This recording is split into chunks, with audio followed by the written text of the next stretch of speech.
Good evening. We're going to call to order the Norristown Municipal Council meeting of Wednesday, November 6, 2024.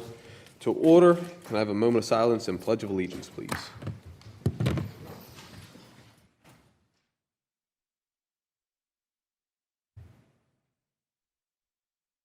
Pledge allegiance to the flag of the United States of America and to the republic for which it stands, one nation, under God, indivisible, with liberty and justice for all.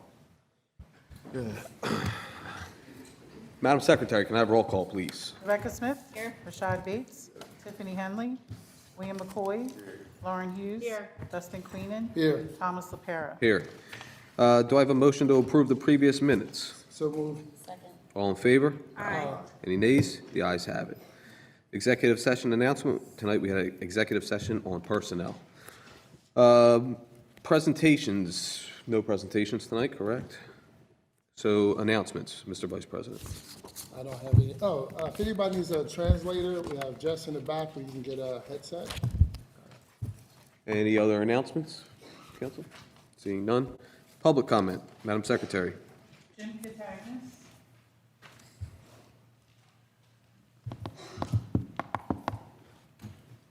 Good evening, Council. Thanks for a few minutes this evening. I'm just picking up where I left off last month's meeting about the MSS feast and the challenge that we had with lack of police presence and situation with parking in front of Holy Savior Church. So where I was stopped due to time constraints last meeting was right about the parking in front of Holy Savior Church that almost stopped us from having our procession.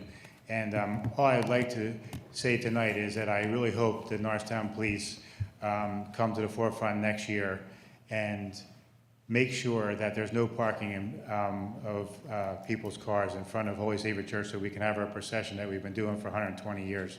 As I mentioned, we've been part of this community for a long time. It's 120 years. I don't think there's many people that are in this township that long and been participating in this community.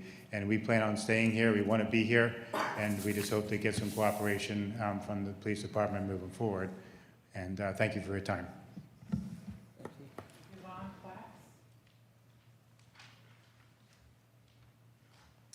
Hello. Hello.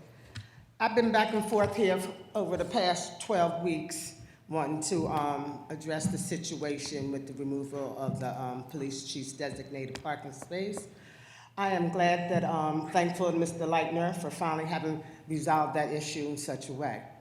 But I think still we need to look into the decision-making and things that happened during our interim Thomas O'Donnell's leadership during that time.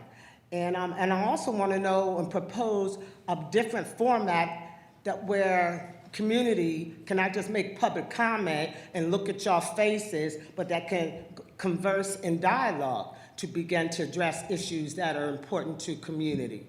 In addition, I had this quote that really hit me home today, and it's from Kim Tallbear, a professor at the University of Alberta.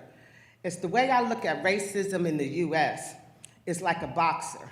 It has a lot of slick moves, and you can move around, you jab, you come back with another way to be racist and sexist. And I continue to see that happening, and we make moves and shifts. As with the parking space, it was only the tip of the iceberg of what could be seen, of what was been happening within the police department and its treatment of our chief, Dr.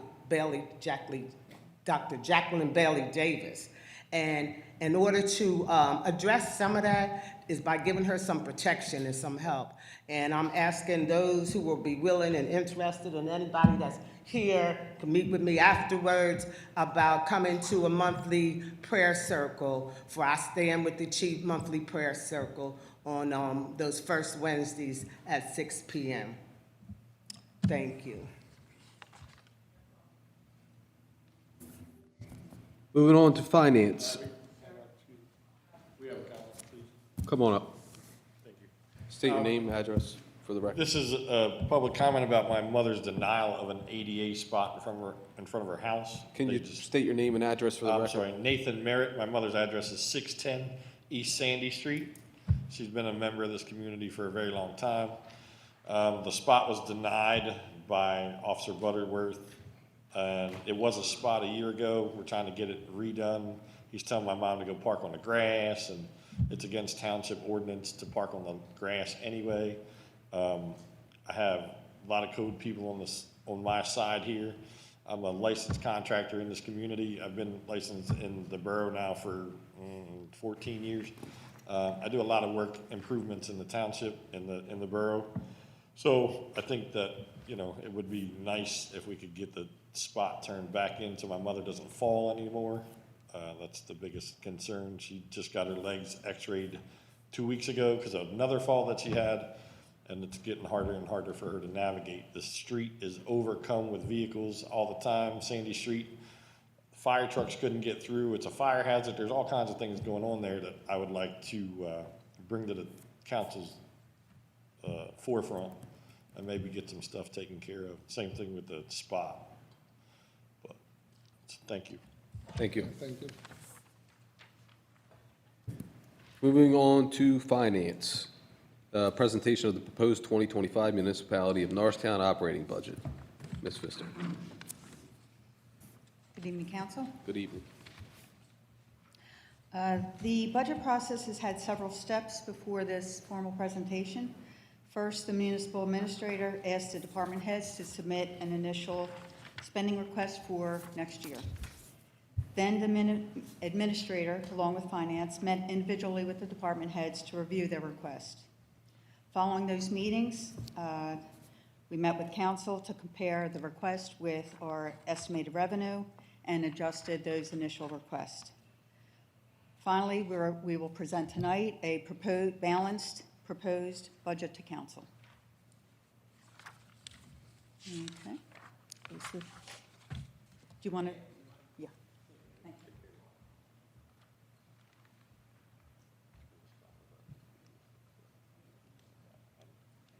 you. Okay. So I'll quickly go over where we are at with 2024, go over our 25 fiscal projections, and then go forward with our strategy. 2024, we are pretty much on track. Interest is much higher this year, partially because of our high bank balances and the high interest rates. Pension state aid came in $300,000 higher than we budgeted, and on the opposite side, property and casualty insurance was also higher. So that's where we are, the major items in 2024. For 2025, we are faced with an $855,000 revenue gap. The reason for this is our revenues continue to remain relatively flat, but costs continue to increase. Additional current concerns are inflation and when we expanding the recreation area. This is a summary of our revenue items. The top two are the drivers of our revenue. Real property taxes. Unfortunately, this year our assessment values actually went down. So our real estate taxes are going down. Our other local taxes, the largest item in there is earned income tax. That increased approximately 4%. Does anybody have any questions on these items? This is our revenue trade. This shows you the assessed value of our properties in Norristown. Since 2015, you can tell that they've remained relatively flat. In 2025, as it points out, we've had a $4 million decrease from last year. And revenue doesn't increase unless we have a tax increase when our assessments are flat. This is other local taxes. The orange area is the earned income tax, and it's done pretty well over the past few years, but it's still not enough to carry us through the increase in expenditures. This is a departmental summary. Everybody pretty much is either close to flat or decreased. Any increases you see are due to staffing, and insurance has gone up. Administration, we have some staffing changes, and fire, we have some staffing changes. But in total, our expenditures have gone up 2.7%. This is a summary of our expenditures, just by category. Salaries are the largest, personnel costs are the largest, 25 million out of the 43 million. And this is the net. So our revenue has gone up 1.8%, excluding our ARPA funding, and expenditures have gone up 2.7%, leaving us the $855,000 gap. This is the budget trends over the last several years. You can see as the expenditures go up, our tax rate increases as well.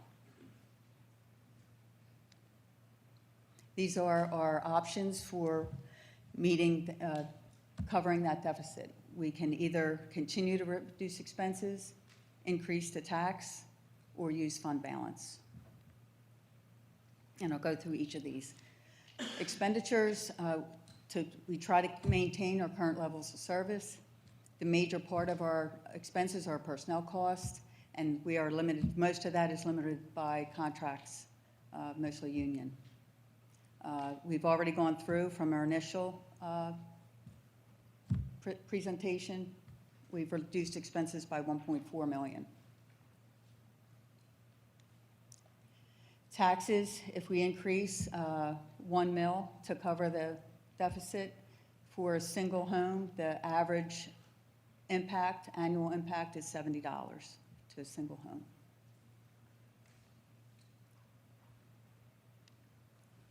Fund balance, repeated use of fund balance will affect our credit rating, and we do want to focus on our credit rating because of future projects coming in that we need to finance. We want to keep our credit rating high so our interest rate is low and it keeps our debt cost low. Seven out of the last 8 years, we've either used fund balance or ARPA funds to balance our budget.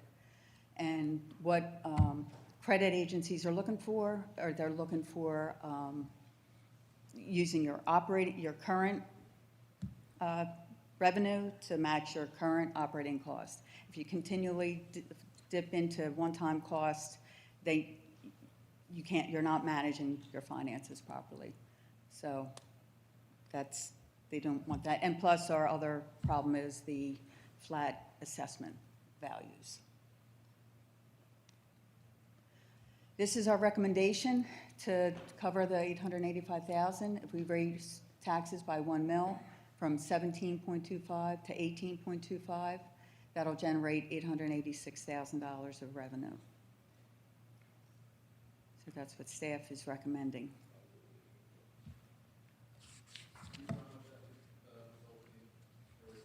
Taxpayer? For a single home, it's $70 a year.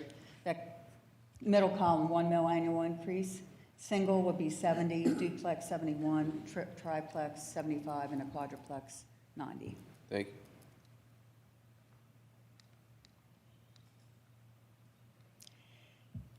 Any questions, concerns? Question. When we talk about credit rating, using the fund balance, is there a period, if there's a time lapse between usage, it kind of like replenishes our, I guess, credit worthy? I don't know. Because we've used it, you put up there. We've had to use something other to support our operating. 7 out of 8 years, we've had to use something other than our revenue, either ARPA or fund balance. But over those years, we've also, our budgets, our actual has been much better than our budget. EIT has actually come in higher. So our fund balance, we have a very good fund balance right now that I'll probably be talking to you in a month or so to what are the appropriate uses of our fund balance. So that'll be another. I have, I think, 2 questions. One, just based off of what you were just saying about our fund balance being really good and growing, do the credit agencies consider that when we also use fund balance, like do. Use it but growing versus use it but shrinking? When they gave us a credit rating, they gave us a list. And one of the items on there, this was 2020, so it was 2020, 21, right around COVID. And one of the items our goal is to get our fund balance above 30%. And they put that in there and said we probably wouldn't get there because it would take a long time to build up that much money. Well, we're there. We're over that. So that's actually going to help our other funds like our CIP, our future projects. So those are the appropriate uses for the fund balance, one-time projects, not ongoing operations. Because just the $700,000 that we used from ARPA to carry this year, 24, that just carries over because we don't have any revenue to cover those expenditures, and expenditures continue to go up. And then my second one is, we've talked about potential ability to use sale profits, like the Maine and DeKalb and State Hospital, whenever they come in. Are those considered being used like fund balance, or because they are like revenue from a sale? We get estimates for earned income tax, and we get the assessments from the county. We can't change that until they're there. But like the actual sale price, like if we get $2 million for Maine and DeKalb. Oh, I see. That's a one-time thing. Okay. So my suggestion would be, again, put that into a council CIP, council project CIP Okay. item that we would use it for ongoing, yes, Jane, economic projects. Her eyes light up when you mention millions. Thank you. Council, any other? Okay, these are our next steps. Starting tonight or tomorrow, the budget will be available in the finance office, online, for the public to read and obtain. We're going to have 3 public meetings, 2 in the evening and 1 at lunchtime. And then our final adoption will be Tuesday, December 3rd, hopefully, potentially. Okay. Thank you very much. Moving on to Fire, Resolution 24-107, authorizing the purchase of emergency management equipment to enhance public safety and municipal operations. Chief. Thank you, Mr. President. Municipal Council before you this evening is Resolution 24-107, authorizing the use of ARPA funds totaling $211,922.30 to purchase the following equipment. The first one is Advanced Security Technologies in the amount of $180,509 to purchase a modular vehicle barrier system with trailer. In front of you is a sheet that I printed off. It kind of gives you an indication of what that is. Essentially would be used to securely and safely block off streets when we have festivals in our community. If any of you were at the political event we had on Sunday in front of the courthouse, we used a fire truck to block off the street, right, to prevent any harm. This system here would be used in conjunction with our festivals we have in the community to safeguard our residents and visitors who come to those festivals. Some of the other things we would be purchasing is from Sunco Perimeter Security in the amount of $14,433.75 that purchased 125 sections of 8-foot by 4-foot barrier fencing. If any of you folks, which I know all of you go to the annual 4th of July fireworks, we use that barrier fencing to kind of create a pathway for our residents to safely navigate their way through Elmwood Park. So when we set the fireworks off, it creates a physical barrier for us setting off the fireworks and the spectators. We currently utilize, we borrow for the last several years, the fencing from Conshohocken. So if this purchase is permitted, we would have our own. The next item would be a trailer to carry the fencing in. And then lastly would be graphics for the trailer at $4,500. Council, any questions? So, I think this is a significant amount of money that we would be spending on this. And is this something that we can buy later on because winter is approaching, so outside events won't be happening? What was your question, Council? So like, is this fencing here, it costs like $200,000, right? No, the fencing itself is The 125 sections of fencing is $14,000, $433.75. Okay. And I just think like for the ARPA funding, I would like to see that be utilized in a different way. And I think like, because there's no outside events coming because it's almost winter time now, it's getting more cold by the day. Like, could we buy it later on, or is it something that we need right now? Is ARPA money specifically designated for the fire? So this ARPA money, yes, is specifically designated for this. For the And I fire believe the fund. ARPA funding we have to spend by the end of this year. Next year? Finance director could probably, It's not specifically designated to the fire department, is it? this request here is. No, like the ARPA funding No, within itself. no, I'm sorry. Like it can be utilized for other things. But we, yeah. You would have to do that by the end of this year, correct? Yeah, for me, I just would like to see it allocated towards something in regards to like community.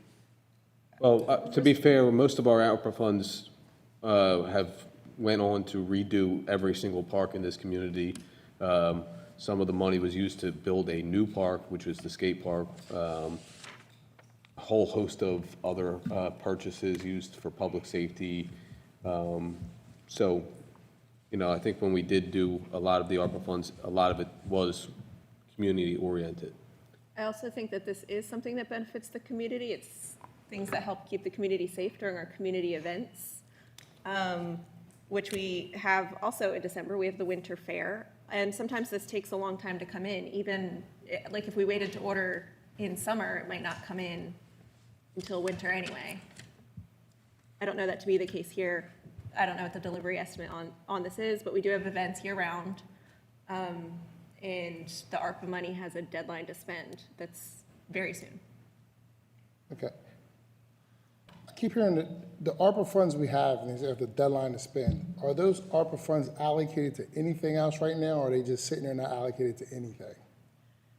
Almost everything has been allocated. Okay. Everything that we have left over, we have a MOU that Right. Jane's working on that will go towards. Okay, so if we use these ARPA funds, they're coming from another project, more or less? Or another project will have less funds that we, Negative. No, we don't, they're unallocated right now. okay, But Jane had, I asked Jane if she had a way of using, if we Right. had anything left over. Because if we have anything left over, it's. so do we have a way of using it, or no, before the end of the year? Yes. Okay, But if we want to spend, Right. if we use, it's either using ARPA money now or Right. borrowing money. yeah, I just wanted to make sure my understanding was clear, because I thought we had projects we wanted to use the ARPA funds for, and I just wanted to make sure that, that's my understanding was, the funds were, whatever y'all do, was going somewhere else. And then if we do this, we'll be taken from the projects we kind of approved? Or am I incorrect? This is unallocated. No, what I'm saying is, yeah, it's unallocated, but I thought there's a way that we can get it past this year to use it for other projects. Am I wrong on that part, or am I correct? Only for, there's a specific way. Yes, I will take it. So if I'm understanding your question correctly, you're asking, can these funds be moved to another project? Right, I thought, I don't know why my understanding was So that. these funds right now, what you're talking about, these were allocated. So we're talking about three different things. Okay. The first one is the unallocated funds, which is the funds that have been left over. That's, when we say left over, they weren't allocated or a project didn't go through. That's what we're sending over to Community and Economic Development to use for the future. And we check with the compliance organization we use, that an MOU would be sufficient enough to carry those funds over. Okay. So that's what we're moving over to economic development for future project opportunities. Right, so that would be something like, for example, Food Hall, Yes. Community Center? Something like that, Okay. yes.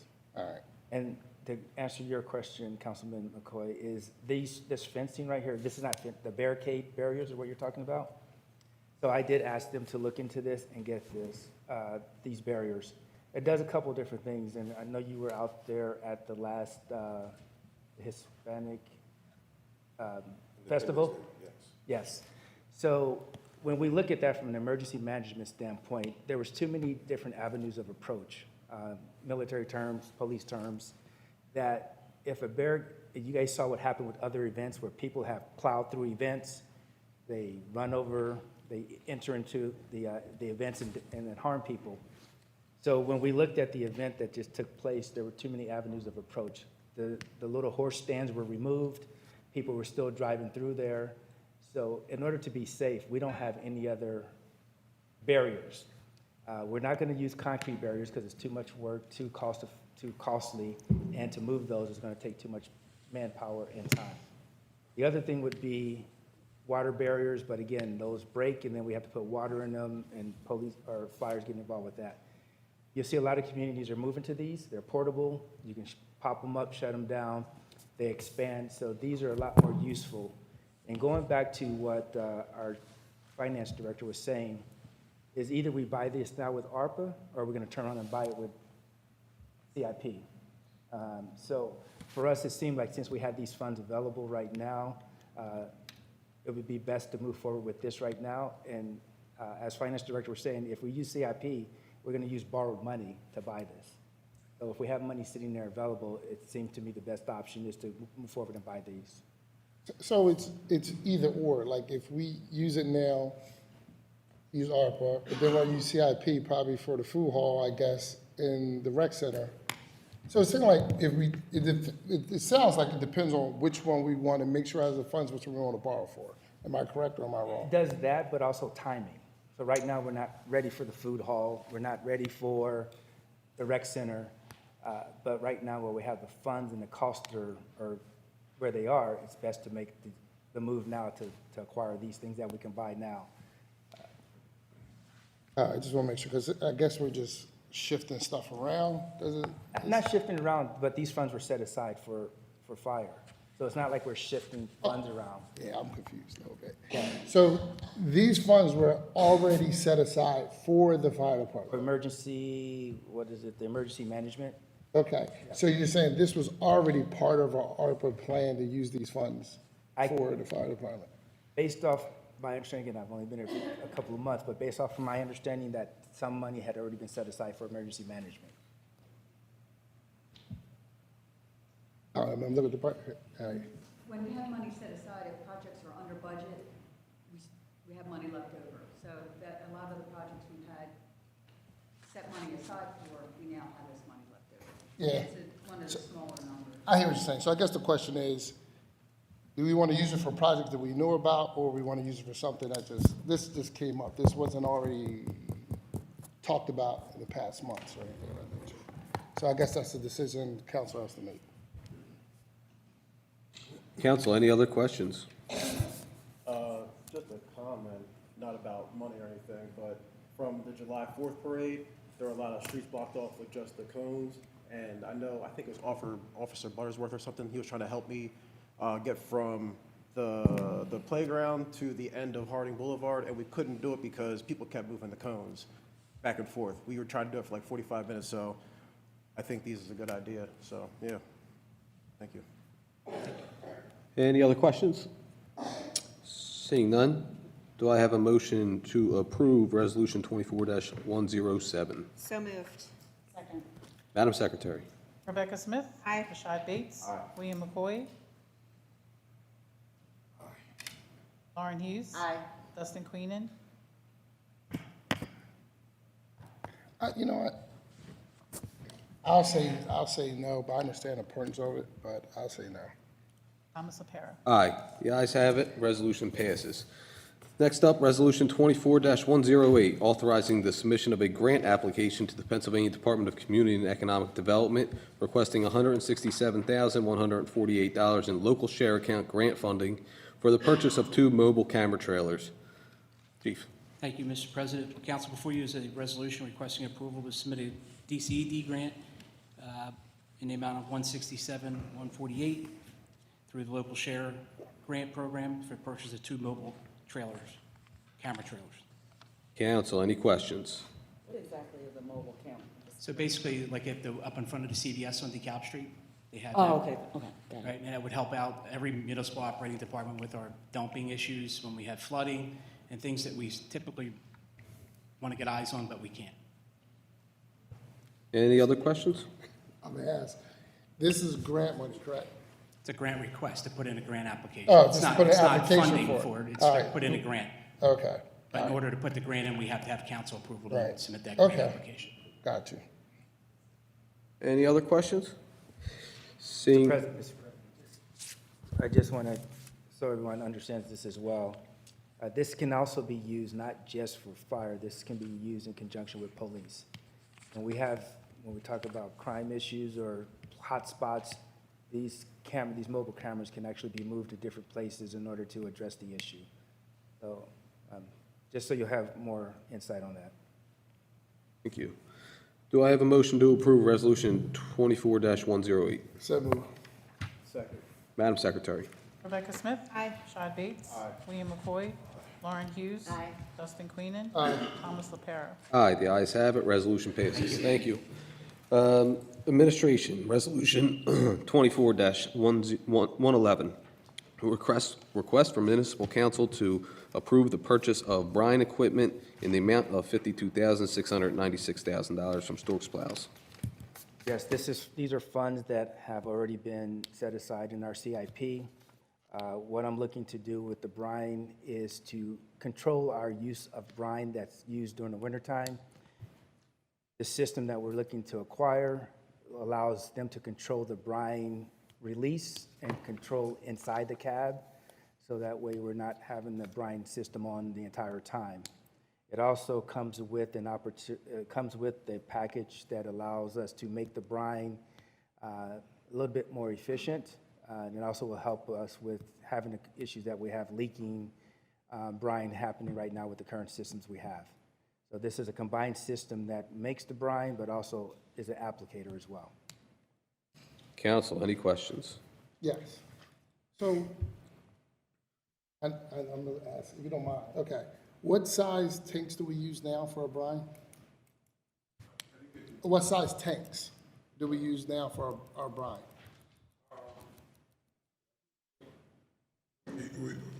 We store our brine right now in 250-gallon tanks. But we have a lot of 250-gallon tanks. But just to make sure about what the administrator has said, this would be an improvement to what we have right now. Okay. And the improvement is that this will be able to, this is going to be a tank. We're going to mix, this mixer will be producing about 3,000 gallons per hour, which is quite an improvement. And we can put it to a tank that will come with what we're buying, and then we'll be able to apply the brine on the street. And just to make sure that what we built was built in-house, we spent we've been using it for 5 years. We spent about $10,000. I designed it and we built it in-house, so it's served us well. So it's like we've used $10,000 to build a brine applier in this community for the past 6 years. So it's worked very well for us too. So I fully support purchasing this new one. Okay. Yeah. What's the life expectancy of, well, our tanks are leaking, so it sounds like we need new tanks. Right? So what's the life expectancy of this brine machine? Because it sounds like you saved us a lot of money if you only spent $10,000. The way I read it, there's going to be a warranty on the whole product for 1 year, and then the tank itself will have a 10-year warranty. Okay. Yeah, which I think is very reasonable. All right. Yeah. So, just out of curiosity, Yes, sir. and I know things pop up.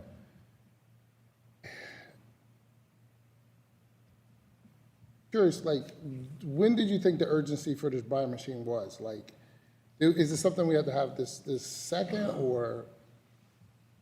You know, the only answer I can give to that is that the one we have will definitely, we're not going to throw it away.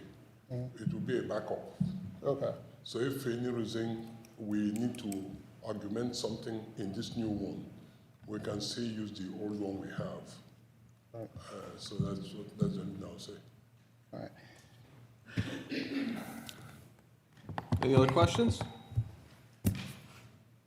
always gotta ask you this, so you approve this, correct? Yeah, that's right. Okay. I Only reason I ask this- is because, this- like- This would be an improvement All right. to the one we constructed with about 10,000, so let's say for about 6-7 years. Because the only reason I asked is because the last time we had something come up, I wasn't sure if you knew about it or not. So, That is something that were done by Tom O'Donnell when he acted, trying to change the fleet arrangement, but I think that the administrator said that he's correcting some of those things, and I believe he'll correct them. okay, I just want to make sure we're using our department heads, that's all. Yeah. So that the other one, I didn't know about it, and I came up here and said I didn't know about it. At Right. this stage in my life, I cannot be made to say something I don't agree with. All right. Well, I personally want to say thank you, because it sounded like you saved us a lot of money in the past, and I know you do a good job over there, Thomas. Thank you. Do I have a motion to approve Resolution 24-111? So moved. Madam Secretary. Rebecca Smith. Aye. Rashad Bates. William McCoy. Lauren Hughes. Dustin Queenan. Thomas LaPera. Aye, the ayes have it, resolution passes. Planning Municipal Development requests council to approve Community Development Block Grant CARES Act Substantial Budget Amendment. Ms. Mansanye. Thank you, Council President. Good evening, council members. Tonight, I'm asking, Planning Department is asking for permission to advertise an amendment. If you recall, in 2020, the municipality received about $753,000 towards the CDBG-CV. That's the COVID money to help out with various types of initiatives. One of the initiatives was helping the small businesses. And another initiative was to have legal aid help renters in not getting evicted. Well, we never really were able to spend the funds for the legal aid because basically every other municipality, county rather, and other agencies had that money. So we were left with a balance of about $48,000. That being the case, we have a limit on, we can't keep it in our banks for that long. We have to use it as soon as possible. So we are asking council to allow us to move these funds for small business loans. If you recall, in the first round, we had about $140,000 that we gave to about 7 small businesses. Second round, we had $149,000, and we gave to another 6 businesses. Now, this balance, we're hoping we can also give to small businesses to keep them afloat. And of course, the rules that are there pertaining to how you can, who is eligible and who can receive them. But tonight, we're asking you to allow us to advertise this change as it's required by the federal regulations, where we'll then advertise it in the paper for 30 days. If there are any comments from the public, we'd have to incorporate them, send that information to HUD, and if they're okay with that, they will let us know, and then we're able to actually move that a line item. So tonight, we just ask for that permission. And if you don't mind, Council, I'd like to introduce Nauk. If some of you might not have met her, she is the senior planner. Just wanted to put her face to the name you might be seeing, Nauk Geyser, and she works a lot on this, and I thought she deserves to be seen by council members so that she can be hopefully not overlooked. But that's what I'm asking for tonight, if you can approve, so that we can advertise this change. It's for $48,000. Council, any questions? Is it possible to have a dual usage for this funding, or it has to be one or the other? Just because I know there's still a need for rental assistance for some of our residents, and I know there was a point where there was money going out from the county left and Yes. right, but that funding is no longer there. Okay. So is there possible to do a dual usage where people can apply for this funding for a small business if they make application, or rental assistance? I would recommend you do this, the small business funding, because we had a little complications with the legal aid. So I won't get into it, but that's partially why we were not able to really use it for legal aid for evictions. We were letting legal aid, I guess, be the conduit for the funds. So I guess, was there In what legalities country? that wasn't allowing us to do it just for the municipality? I'm not. It was just giving the a renter an opportunity to be represented. but they billed us once and never billed us again because they were getting funds from all over agencies and other counties' agencies. So we were paying legal aid to be attorneys for people that were being evicted? Correct. Oh, we weren't paying, okay, I'm sorry. I'm Correct. thinking more so rental assistance than legal No. assistance. It We were was- paying attorneys to represent. Right. Okay, got it. I changed. I'm okay with the misses. Yeah, so, this kind of speaks to my question earlier in regards to the ARPA funds. A few meetings ago, I asked about, the remaining ARPA funds, can we allocate those funds towards like renter assistance? Because there is a significant number of people battling eviction in Norristown. And, I don't think I received anything in regards to that. So I still would like to know if we can utilize ARPA funding to assist these people that are having those hard times. So my understanding, there were ARPA funds at the county level for that. Okay. Yes, and that's where we were directing for. But at council, unfortunately, you had not been on council yet, but council was very specific that they wanted the funds used for small business loans. They wanted some of the funds used for mortgage assistance, but they did not want to get into rental landlord issues. So they asked us to be referring the people who needed rental help to the county officials. And they really did receive a lot of help from that level. They have a whole lot of money than we did. Yeah. So that's why. Okay, thank you. Any other questions? Seeing none, do I have a request to approve Community Development Block Grant CARES? So moved. Madam Secretary. Rebecca Smith. Aye. Rashad Bates. William McCoy. Lauren Hughes. Dustin Queenan. Aye. Thomas LaPara. Aye, the ayes have it. Request passes. Next is the presentation of proposed fiscal year 2025 Community Development Block Grant. Thank you, Councilman. So this is the time of the year when we come back to council. We started this process in August. I know you keep hearing about it over and over again, but it's just part of the process to get to finally applying for community development block grant funds, which come in actually in March.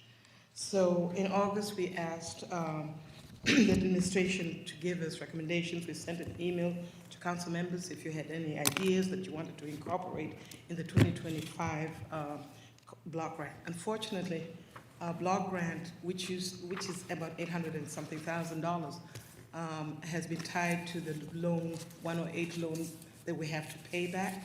So half of that actually goes directly to paying back the Section 108 loan. So we really are left with very little money to just do as many other projects that are required. And in so doing, we made sure we set aside the payback of the 108, because that's the requirement, and then the 400,000, we tried to meet what we call the objectives that are part of what we call the consolidated plan. That's a data-driven plan that HUD makes you do so that you don't waver all over the place each year when you're trying to implement projects. So, in fact, we'll be renewing the plan next year. So for the 2025, what we're proposing is to have the remainder of the $400,000 after we've paid the loan for these various projects. The owner-occupied housing rehabilitation project, we are proposing $182,355. The housing rehab technical support, which supports that owner-occupied housing rehabilitation, $35,000. Fair Housing Council, which is a requirement for HUD, so it's not something we choose, but we'll have to do it. That we're proposing $30,000. And the Small Business Assistance Center, which now is being facilitated by Widener. We are not proposing anything yet because they have not exhausted the past years. So we will probably be looking at it to increase it for the 2026. As I mentioned, the 108 takes quite a chunk. That's $449,835. And then for the salaries and benefits for the planning staff, $153,000 for a total of $850,160. So the process is we're going to have another public hearing. We had an initial one on October 7th. We're going to have another one on November, I actually, this is part of the public hearing, November 6th, bringing the proposed projects to you. And the next meeting we'll be having will be December 2nd, 2024, for the public to comment. After we have gone through that process, we'll have a second public meeting on, or rather, a council workshop presentation on December 17th, 2024, where we will request council's permission to advertise the proposed ordinance, because it will be in ordinance form. After council approves or recommends approval, we'll then send the proposed budget to the Department of Housing and Urban Development, and from then we'll then wait for Congress to actually pass the actual funds before, so that we can utilize them at a later date. So tonight we're seeking your authorization to advertise the public hearing for December 2nd, 2024. Council, any questions? I have one. Sure. How close are we to paying off that Section 8 loan? 2030, right? 2030. We're getting there. I know it seems forever, but we'll get there. There's an And hopefully we end can, then 2030, we should be done, which is how many years? Whatever years they are, but it's closer than it was from when you started asking me this question some years back. Yeah, Yeah, we're getting there. We're getting there. thank you. Yeah. Any other questions? Thank you. Moving on. CBDG projects and request for authorization to advertise a public hearing for December 2nd, 2024. Ms. Mazzaglia. That's the one I'm. Oh, sorry. If you can vote on it. Do I have a motion to authorize and advertise a public hearing for December 2nd? So moved. Madam Secretary. Rebecca Smith. Aye. Rashad Bates. William McCoy. Lauren Hughes. Aye. Dustin Queenan. Aye. Thomas LaPara. Aye, the ayes have it. Thank you. Resolution 24-112, authorizing the execution of an agreement of sale, the redevelopment authority among Pinnacle Realty Development Company and the Montgomery County Redevelopment Authority and the Municipality of Norristown pertaining to the redevelopment of the Norristown State Hospital site. Ms. Mazzaglia. Thank you, Council President.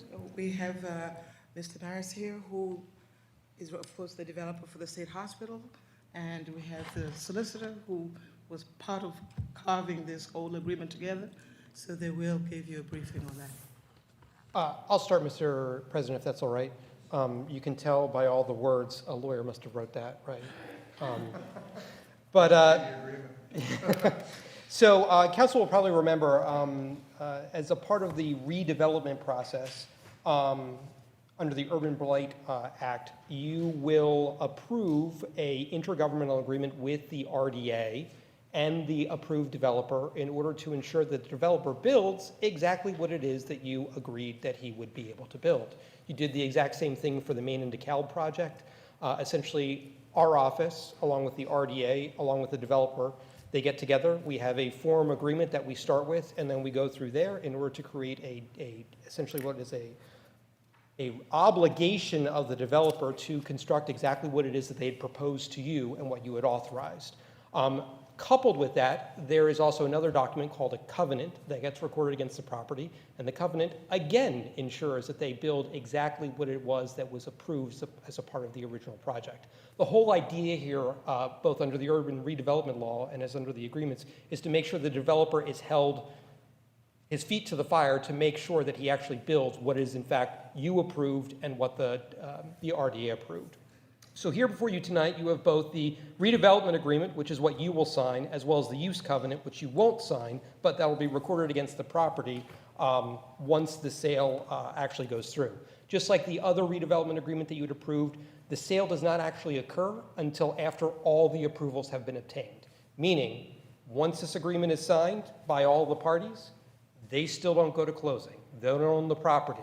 They're not allowed to go to closing until after you've approved the entire project, meaning they have to go through the entire land development process. If they fail to go through the entire land development process, they don't get to buy the land. Again, this is another way to ensure that they build what it is that you had agreed to as a part of the original process. Mr. Maris is here. He was a part of the entire discussions. Essentially, the agreement, I will tell you, is, I would say, generally the same as the one in its M&M.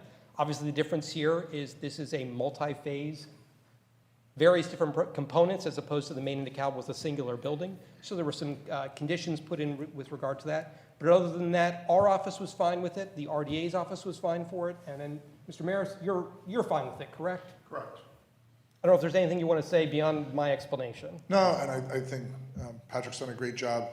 Council for RDA has been wonderful to work with as well, and so has the RDA. I do want council to know, though, since we were all asked before you, we have been working, the municipality has retained a planner, David Babbitt. We've had a meeting with him now. We've done some planning with staff and with the lawyers' offices on all this. So we haven't been sitting around waiting for this agreement to get going. We've been working on the things that we need to start doing the planning.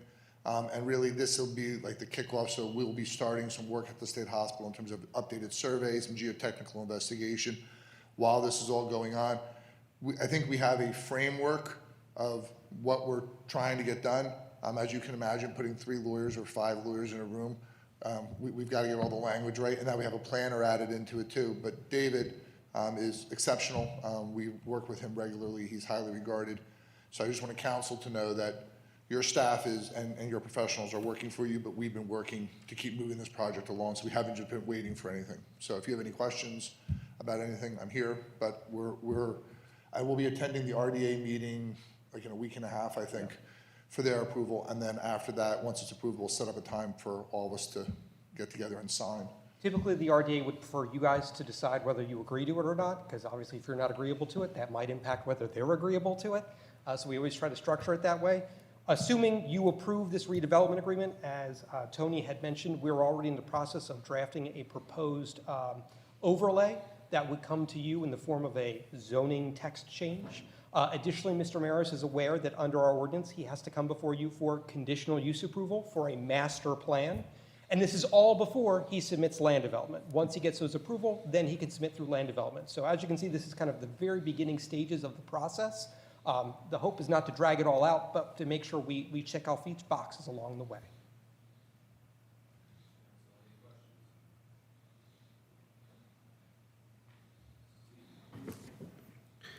Do I have a motion to approve Resolution 24-112?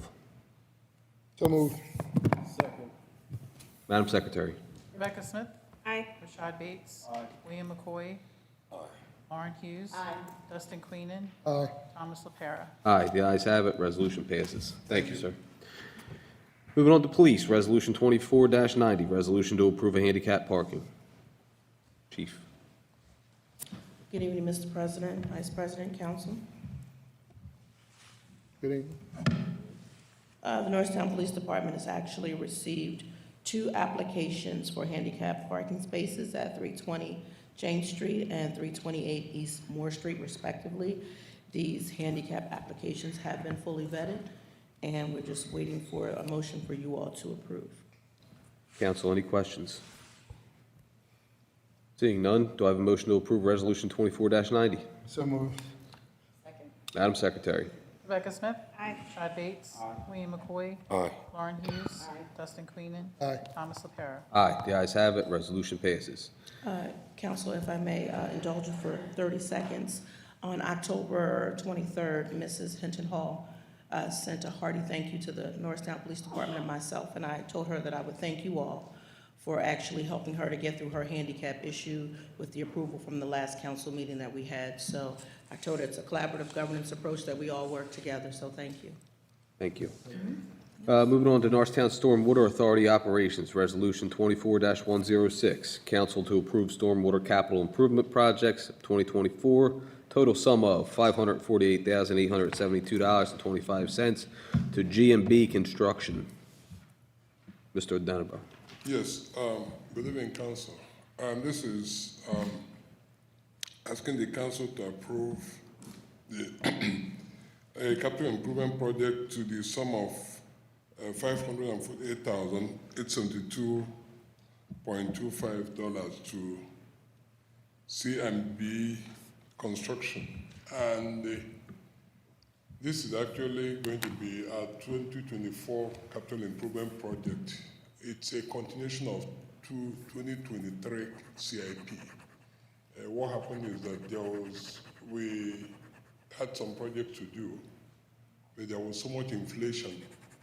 So the inflation actually took, made us to do just half of what we intended to do, even though it was costed at a price that we thought was reasonable by Pinoni, the authority engineer. So what we did was that we now went for a grant through the PA Small Water grant, and we got a grant of 480,000. And when we estimated this job, it became 548, and there is a 15% match to this. So that's why the grant money that we'll be using is going to be $405,420, and the matching fund $143,452, and the matching fund is provided for in the CIP. Council, any questions? Seeing none, do I have a motion to approve Resolution 24-106? So moved. Madam Secretary. Rebecca Smith. Aye. Rashad Bates. William McCoy. Aye. Lauren Hughes. Dustin Queenan. Aye. Thomas LaPera. Aye, the ayes have it, resolution passes. Departmental reports, we'll start out with finance. You did yours, that's right. Planning, Ms. Manzani. Thank you, Council President. Oh, I have it.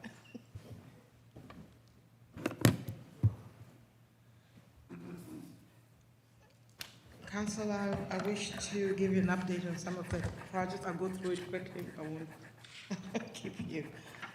So the economic development projects, we'll start off, of course. Am I doing the wrong thing? The down button. The down, ooh.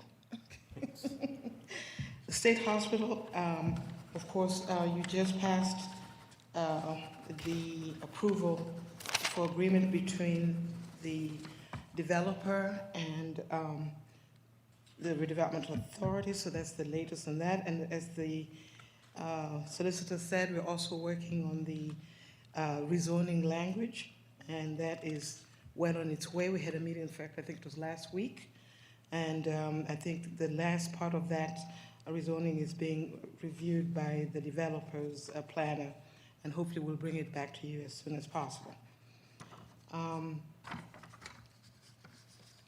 The grant at Main and DeKalb, as you're aware, Council, you did approve the final land development.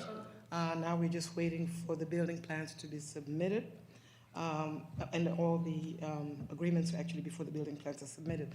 The agreements, and ESCO agreements and land development agreements to be completed. 1 West Main, Council, you authorized a submission of a grant application to the Pennsylvania Department of Economic and Community Development for the local share, and that was for $1 million at the September 17th council meeting. 14 West Main Street, just wanted to let you know that the windows were completed, an Ansel's kitchen system was put in, related vent duct work was done, additional plumbing, electrical lines were installed, painting of some of it was completed, and the developer is working with a new subcontractor for the roof. She's been having a little of a problem with getting a contractor to complete the roof, and she's hoping to get that done before December, and I will bring an update on that. Pardon me? Yes, Yeah. yes, absolutely. So the blight remediation, Council, you are aware, of course, we had received a 1-year extension, and I know the engineer and the building department have been working hard on bids. Once we receive these bids, we'll be able to use the DCED funds to help with constructing the stormwater facilities.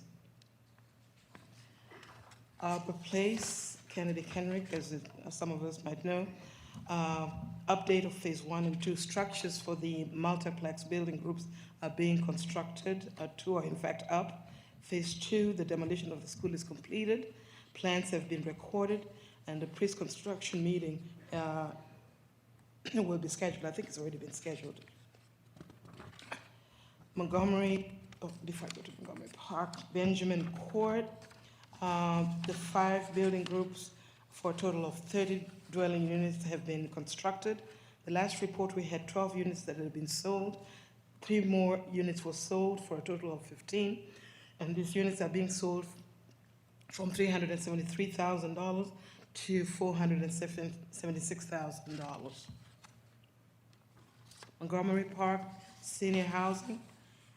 In fact, today we had the pre-construction meeting with a contractor. The plans, of course, were recorded, land development agreements were executed, and as I mentioned, we had the pre-construction meeting. They were going to start moving material to the site on Monday. Housing rehabilitation program. We have 1 housing rehabilitation that was completed in June. 4 projects are currently under construction, with an additional of 2 scheduled to be completed in October. I guess they were completed. 1 case is in the pre-construction phase. 3 projects are in the pipeline. 1 new rehab. 1 project should move to construction phase in October, and 1 rehab is on hold due to permits. Projects are funded through CDBG as well as DCED program funds. 1020 Violet Street. This is, plans were recorded, land development agreements have been executed, pre-construction meeting is scheduled for November 8th, so that's moving ahead. 579 East Lafayette Street, it's a mixed-use building with 93 multi-family developments along East Lafayette. Some council members might not have been on council when this developer first came to council to present his concept. Well, we met with him at least a week or 2 ago, and he announced that he got his financing. As I said, it's a mixed-use building, meaning he has residential units above a commercial site, and he's looking to move forward as quickly as he can be. And he's coming to give you an update on November 19th.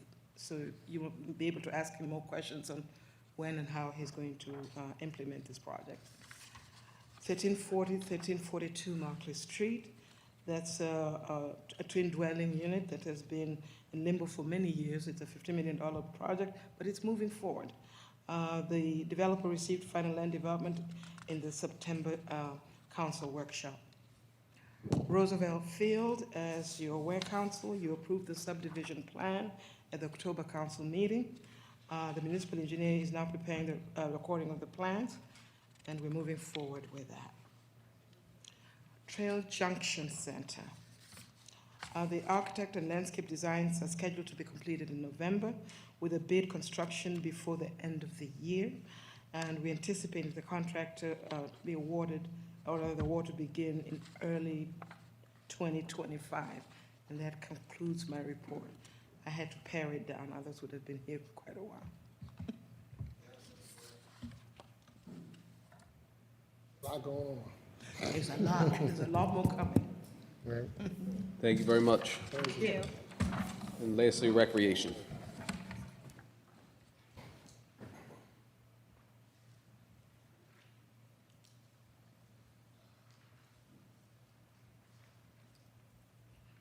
Good evening. So I just want to give you some updates on what's currently going on in recreation. First, I would like to start with the Elmwood Park Master Plan. We held our first steering committee meeting in August. There is a schedule of meetings. So we have the steering committee, we have our public meetings, and we also have our focus group. So our steering committee meeting was held in August of this year, and we had our first public meeting in October.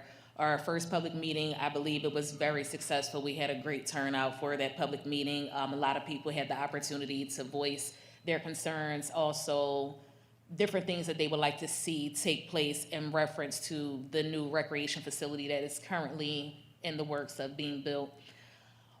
Also, with the Elmwood Park Master Plan, DCNR has officially approved for us to receive our grant. That approval, we received the approval letter on October the 30th. It has been a very long process for that, but we are happy to say that with the assistance of our planning team, We were able to successfully get that completed, and we're going to continue to move forward with that project. We have a meeting with our architects this Friday. The meeting with our architects this Friday, we will do another walkthrough of Roosevelt Field in order for us to start the demolition plans for the wall that is surrounding the Roosevelt Field area. On October the 31st, the trunk or treat event was held over at the Recreation Center in conjunction with Miss Heather Lewis, as well as our special events team. We serviced over 720 participants, and all of our teammates here for every department, they came out and they all supported. They had trunks that were decorated and everyone was dressed up in costumes. It was a great event. Additionally, I just lost my train of thought. It's my fault. Additionally, we also, I'm sorry, I'm trying to backtrack. Additionally, the NRPA conference was held this October. The NRPA conference, NRPA stands for National Recreation and Parks Association. So that conference is held annually each year in October. I attended, as well as one of our other teammates, Miss Anissa Kim. She attended that conference and she successfully passed her certification for a certified playground safety inspector. So we now have a certified playground safety inspector within our department as well as the municipality. And she is also placed on the national registry. So with her being on the national registry and additionally being certified, it also benefits the municipality insurance-wise. So we don't have to contract anyone out when we need our playgrounds inspected. We have someone in-house that can actually do these inspections for us, and we are, as a team, we're extremely proud of her. She worked really hard. She's been studying for this certification exam since July. So from July up until October, she has been very diligent in working on this particular certification, and she successfully passed it with an extremely high rating. My teammate here, Cody Jones, he is also enrolled in the Leadership Academy with the Pennsylvania Recreation and Park Society. He will also be speaking at the Pennsylvania Recreation and Park Society conference that is going to be held in March. Cody can give you a little more details about that, and he is also working on the MLK Playground project, so I'll let Cody speak in reference to those two projects. Okay, thank you. I appreciate that. So yeah, I've been in the Leadership Academy for about a month now, and it's been really insightful and impactful for me, and moving forward with my team, it's been something that I didn't realize that I knew, and I want to give kudos to Brianna as well, because she wants to be able to put our team in a position that if she's not if she's not able to teach us, she wants to be able to put us in positions for us to learn. So that has been extremely impactful for me, and I'm very much appreciated for it. The MLK project, we are getting the ball rolling on that. We're supposed to get a banner sometime tomorrow, I believe, just so we can let the public know that things are happening. The playground is there. Well, they got rid of it, but we're trying to make sure that the playground is something that the kids can look forward to. I mean, obviously not, well, they could today. It's really warm. It's like 80-something degrees, so yeah, today they could have. But, you know, in the winter, they're not going to be able to. But after that, like, it's something that I'm very excited for, especially as my first project. We're looking forward to getting the benches with the plaque for the donors for the park as well. So very exciting stuff. But also came up here because tomorrow, if you guys aren't busy, 12, hosting bingo. We have bingo with the community every Thursday, 12 to 2. It's a really good time. Sometimes we give them little treats and stuff. They're very much appreciative of it. What was this, Thursday? Friday is line dancing. So if you guys don't mind putting your dancing shoes on 3 to 5, I know y'all got moves. If not, I can teach you a little something. But you know, like, those are some of the things that we have going on at the rec center. We're trying to get foot traffic aside from the kids that come in to play basketball every day, and I'm tired of beating them at basketball every day. So I'm trying to see other people. If y'all don't mind, if y'all know anybody else that wants to participate, I really encourage bingo 12 to 2. I'm the one that calls. Sometimes I get yelled at, but it's not my fault. line dancing, I'm not the one in charge, but I'm the one that get looked at the most. So what I'm saying is bingo 12 to 2, line dancing 3 to 5 on Fridays. That's our spiel for recreation. Any questions? Bingo, do you get one of those little stampers? That's all I want to know. Do we get one of those stampers for bingo? That you can stamp down. Like if you don't got one of those, we got to go to Amazon and get those stampers. Listen, I don't mind if we could. That's okay. We'll look at Mr. McCoy's expense. Nah. Not in the budget. I just have a comment. Again, thank you, Recreation Team. The public meeting for the master plan was very well attended. That was the first public meeting, right? But I would encourage those of the public that are here to attend those meetings. What I noticed there was that there were a lot of, and please don't take this wrong, seasoned folks in that room that, I think we need to have some input of more youthful members of our community. And also there were a lot of people that weren't even residents of our community there with a lot of opinions about what's going to happen with our park. So I just think it's very important that I always see on Facebook, everybody's talking about there's nothing to do for the kids, there's no input. These meetings are there for the public to attend, yet I don't see the public there from our community. So to encourage those that are here, and I guess us as council people as well, to encourage our, the rest of the community to attend these meetings because it's very important.